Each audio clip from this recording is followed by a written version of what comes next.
There was no Muhammad. He never lived. There was no such man.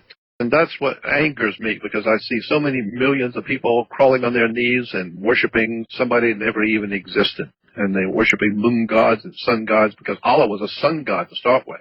And then later on, Allah becomes a moon god. And then today, Judaism has gone through many different changes. They started out as a moon religion, when Moses was a moon worshiper.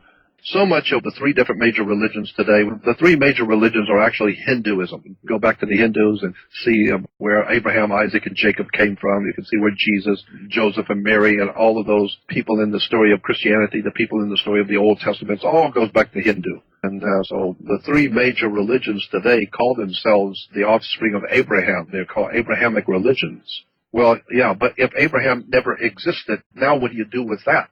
If you find out Abraham never existed, and you're telling people that you are a follower of Abraham and you're an Abrahamic religion, and then we find out that Abraham never existed, the whole thing is Hindu. Well, now what do? Well, you've been out there preaching to the world that you have the truth and the whole truth and nothing but the truth, and you're a follower of the Abrahamic religion, and then we find out there was no Abrahamic religion. It's all Hindu. Now what are you going to do about that?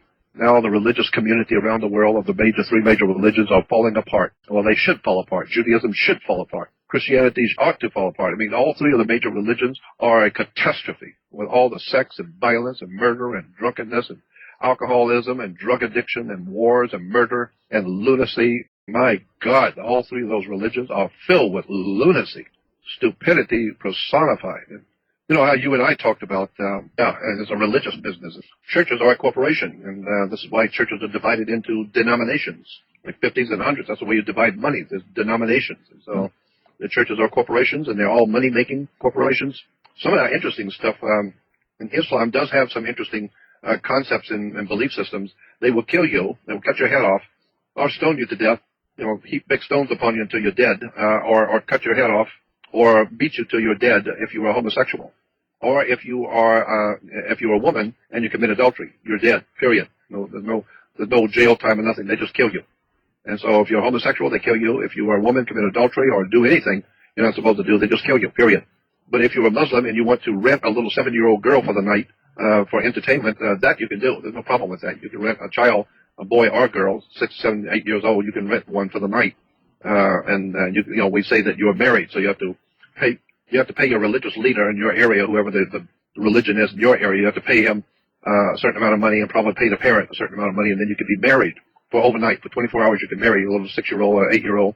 And normally we would think of that as lunacy, but no, that's normal, and that's par for the course. And the Muslim leaders all say there's nothing wrong with that. All this, that's fine. You can rent a little 7-year-old for entertainment for the night. There's nothing wrong with that. And I think, well, that's one hell of a God you got there.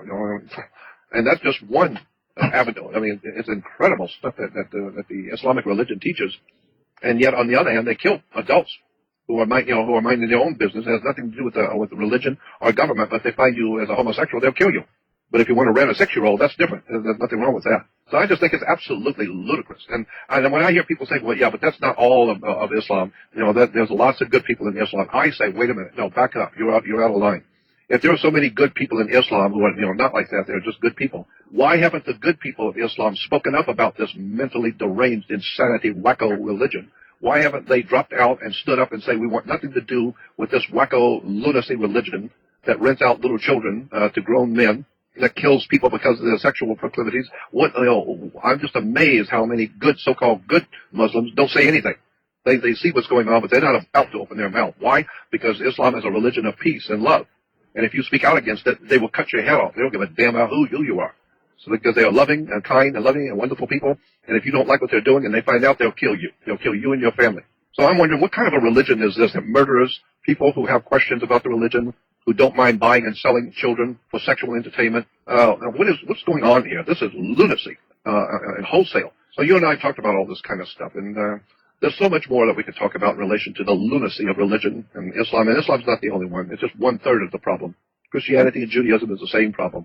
It's a part of the mentality of the Islamic world that women are to cover themselves up all the way up to their eyes. They cover themselves. And I was reading an article about a theologian in Europe that was making some incredibly interesting comparisons. The women all wear black and they cover up their face. Mm-hmm. So do the nuns, the Catholic nuns. Especially if you go back many years ago. Catholic nuns did the same identical thing, wore black robes and black dresses, black, and just their eyes were showing. So what is that all about? The whole idea of covering up the woman with just her eyes showing? Well, that was the Catholic nuns were doing that. Catholic nuns today still wear black robes. And some of them in different countries do wear masks that only show their eyes. So Catholics are doing the same thing with their women that the Islamic are doing with their women. And there's all kinds of connections between Rome and the way Roman religion works and the way Islam works.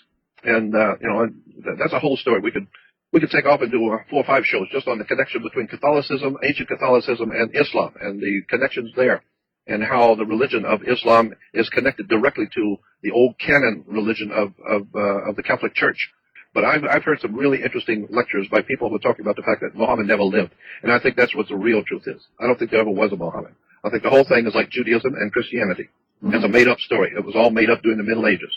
Judaism is not a BC religion. There was no such a thing on the earth as ancient Jerusalem and ancient Israel. What we call Jerusalem was already there, thousands and thousands of years ago, but it wasn't a great kingdom of Israel. There was no great kingdom of Israel. There was no King Solomon or King David or King Saul. None of those kings ever existed, period. They were merely a story. None of it ever existed, in the Old Testament or New. But that's not to say that the Old and New Testament are not worthy, are not of value. No, they're very valuable, because the Old and New Testament in the Bible are metaphors. They're symbolic metaphors, symbolic stories, that once you understand symbolism and once you understand what's being said, and it begins all to make sense for the first time. It's symbolism, and it's a metaphor, and then you begin to see what the religions, the value in those religions are. But the way the religion is given to us today, and all 3 major religions, is ludicrous, absolutely childish, ludicrous stuff from Islam, Christianity, and Judaism. There's just no words to explain how absolutely stupid this stuff really is. But when we see things like Islam is the fastest growing religion in the world, that's frightening, because it tells me the human race has not only lost their freedom, they've not only lost their jobs, they've lost their homes, they've lost their freedoms, but now we're being told that they're losing their mind. That's the only thing left to lose is your brain, your mind. And so now Islam is one of the fastest growing religions in the world. That tells me the world of mankind has lost its mind. It's not allowed to. We've been arrested. Our intellectual and spiritual advancement has been under arrest. We're not able to grow intellectually and spiritually anymore. We're all in a prison camp.